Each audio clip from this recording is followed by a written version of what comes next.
नमस्कार दोस्तों, मेरा नाम है विवेक और आज मैं आपके लिए लेके आया हूं बिना एग्जाम वाली परमानेंट गवर्नमेंट जॉब। जी हां, आपके कानों ने बिल्कुल सही सुना है। बिना एग्जाम वाली परमानेंट गवर्नमेंट जॉब आज मैं आपको बताने वाला हूं।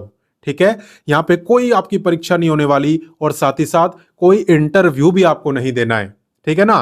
तो सारी जानकारी मैं आपको दूंगा, फॉर्म को भरना भी सिखाऊंगा, क्या क्वालिफिकेशन है, क्या एज है, सब कुछ मैं आपको बताऊंगा। आप बस वीडियो को पूरा देखना। और जितने बच्चे फर्स्ट टाइम मुझे देख रहे हैं, मैं आप लोगों को बता दूं, मैं डेली आपको 2 गवर्नमेंट जॉब बताता हूं। हर रोज 2 नई गवर्नमेंट जॉब। पहली वैकेंसी मैं आपको बताता हूं सुबह 10 बजे डेली रोजगार विथ विवेक पर। वो भी हमारा ही चैनल है। आप वीडियो डिस्क्रिप्शन में जाना, लिंक आपको दिया हुआ है, आप वहां से सब्सक्राइब कर सकते हो। या फिर आप यूट्यूब पे डायरेक्ट सर्च कर लेना डेली रोजगार विथ विवेक, तो भी आपको चैनल दिख जाएगा। आप वैसे भी सब्सक्राइब कर सकते हो। एंड बात करें दूसरे गवर्नमेंट जॉब की, तो ये मैं आपको बताता हूं रोजाना दोपहर 3 बजे एग्जाम्स अहेड चैनल पर, जो कि फिलहाल में आप देख भी रहे हो। तो सिर्फ देखने से काम नहीं चलेगा ना, सब्सक्राइब करो, बेल आइकन दबाओ और ऑल के ऑप्शन पे जरूर टिक करो, ताकि जैसी मैं वीडियो डालूं तुरंत सबसे पहले आपके पास नोटिफिकेशन आए और सबसे पहले आप ही मेरे वीडियोस को देख पाओ।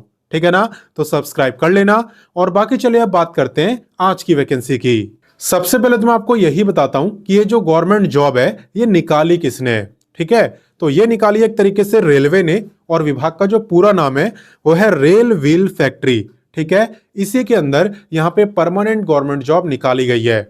बात करें यहाँ पे इंपॉर्टेंट डेट्स की, तो इसके जो आवेदन है उसकी शुरुआत यहाँ पे हो चुकी है और अप्लाई करने की लास्ट डेट है 29 नवंबर। तो अच्छा खासा टाइम है अभी आपके पास।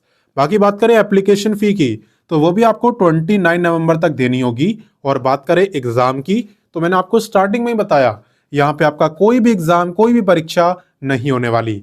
ठीक है ना। तो चलिए इससे आगे बढ़ते हैं और एलिजिबिलिटी की बात करते हैं।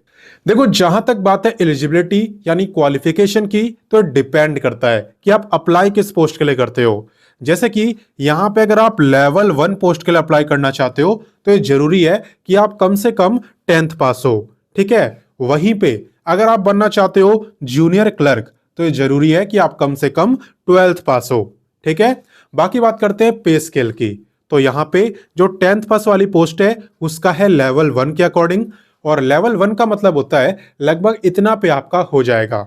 ठीक है, बाकी बात करें लेवल 2 की यानी 12वीं पास वालों की, तो आपका जो लेवल 2 है इसका मतलब ये होता है कि लगभग इतना पे आपका बन जाएगा। क्लियर। तो दोनों का अपनी अपनी जगह सही है। बाकी चलिए इससे आगे बढ़ते हैं और बाकी की जानकारी लेते हैं। नेक्स्ट बात करते हैं एज लिमिट की, और आपको ध्यान देना है कि एज आपकी काउंट कब से होने वाली है। देखो, एज आपकी काउंट होने वाली है 1 जनवरी 2026 से, यानी कि नए साल से। आपको यह चेक करना है भाई 1 जनवरी 2026 को मेरी जो एज है वो कितनी रहने वाली है। अगर उस दिन आपकी एज 18 से 25 साल के बीच में रहेगी, तो आप इस गवर्नमेंट जॉब में बिल्कुल अप्लाई कर सकते हो। और बाकी अगर आप रिजर्व कैटेगरी में आते हो, तो आपको मिलेगा अलग से एज में रिलैक्सेशन। किसे कितना मिलता है, चलिए मैं आपको बताता हूं। देखो, रूल तो आपका वही सेम है जो कि बाकी गवर्नमेंट जॉब में रहता है, यानी कि SC ST को मिलेगा पूरे 5 साल का, OBC वालों को मिलेगा 3 साल का, जो फिजिकली हैंडीकैप्ड है उन्हें मिल जाता है 10 साल का, और जो एक्स सर्विसमैन है उन्हें service year plus extra 3 year का रिलैक्सेशन। ठीक है ना। हालांकि रिलैक्सेशन आप तभी ले पाओगे जब उसका आपके पास प्रूफ होगा, सर्टिफिकेट होगा। ठीक है, अदरवाइज आप जनरल में ही आओगे, याद रखना इस बात को। बाकी चलिए इससे आगे बढ़ते हैं और बाकी की जानकारी लेते हैं। नेक्स्ट बात करते हैं एप्लीकेशन फी की। तो यहां पे आप देख सकते हो जनरल और OBC की है 500, वहीं पे SC ST, एक्स सर्विसमैन और जो EWS है यानी इकोनॉमिक वीकर सेक्शन, इनकी जो फीस है वो है 250। ठीक है ना। तो कैटेगरी वाइज यहाँ पे फीस डिवाइड करी गई है। और बाकी सिलेक्शन कैसे हो रहा है, फॉर्म को कैसे भरना है, चलिए इसकी बात करते हैं। पहले मैं आपको बताता हूं सिलेक्शन प्रोसेस के बारे में, उसके बाद अप्लाई करना सीखेंगे। तो देखो, सिलेक्शन की अगर बात करें, तो यहां पे आपका सिलेक्शन हो रहा है स्पोर्ट सर्टिफिकेट के बेस पर। यहां पे अगर आप 12वीं पास वाली पोस्ट में अप्लाई करना चाहते हो, तो ये जो 5 गेम के नाम आपको दिख रहे हैं, इनमें से किसी भी गेम में आप पे सर्टिफिकेट होना चाहिए। ठीक है, किस लेवल का, तो इनमें से किसी भी लेवल का।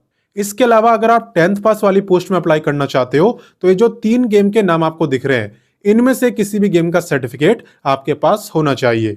ठीक है ना। तभी आप इस गवर्नमेंट जॉब में अप्लाई करना, अदरवाइज मत करना, क्योंकि यहाँ पे आपका सिलेक्शन स्पोर्ट्स सर्टिफिकेट के बेस पर होगा। और जो बच्चे यहाँ पे शॉर्टलिस्ट करे जाएंगे उनका होगा ट्रायल टेस्ट। देखो, ट्रायल टेस्ट का मतलब होता है कि जिस गेम का आप पे सर्टिफिकेट है वही सेम गेम आपको खेलकर दिखाना होता है, और आपकी परफॉर्मेंस को जज करते हैं और उसी के बेस पे आपका सिलेक्शन होता है। फॉर एग्जाम्पल, मान लो मैं हॉकी का प्लेयर हूं, तो मेरे को ट्रायल टेस्ट में हॉकी खेल के दिखाना होगा, ठीक है ना। तो इस तरीके से यहाँ पे आपका सिलेक्शन होता है। बाकी बात करें कि इस वैकेंसी में अप्लाई कैसे करना है, तो देखो, इसका जो एप्लीकेशन फॉर्म है वो है पेज नंबर 14 से लेके 17 तक, यानी 14, 15, 16, 17, ये आपका एप्लीकेशन फॉर्म ही है, और इसी का आपको प्रिंट आउट निकालना होता है, फिल करना होता है, यही आपका एप्लीकेशन फॉर्म है, ठीक है। और ये जो पेज नंबर मैं आपको बता रहा हूं ना, ये मैं बता रहा हूं नोटिफिकेशन के पेज नंबर। नोटिफिकेशन के अंदर ही आपको एप्लीकेशन फॉर्म दिया हुआ है। अब सवाल उठता है, सर नोटिफिकेशन कहां से मिलेगा, इसकी ऑफिशियल वेबसाइट क्या है, ये सब आप जानना चाहते होगे। तो देखो, आप वीडियो डिस्क्रिप्शन में जाना, वीडियो के डिस्क्रिप्शन में आपको व्हाट्सएप का लिंक दिया है और आपको उस व्हाट्सएप से जुड़ जाना है। क्योंकि क्या है ना, हर वैकेंसी का, जितनी वैकेंसी मैंने आपको बताई है, हर वैकेंसी का नोटिफिकेशन, अप्लाई, ऑफिशियल वेबसाइट, ये तीनों चीजें मैं आपको वहीं पर देता हूं, और इसका भी मैं दे चुका हूं। तो चलिए बाकी मैं आपको बताता हूं कि इसके फॉर्म को कैसे भरना है, उसके बाद क्या करना है। तो देखो, ये है आपका पेज नंबर 14, जहां पे आपको एप्लीकेशन फॉर्म दिया हुआ है।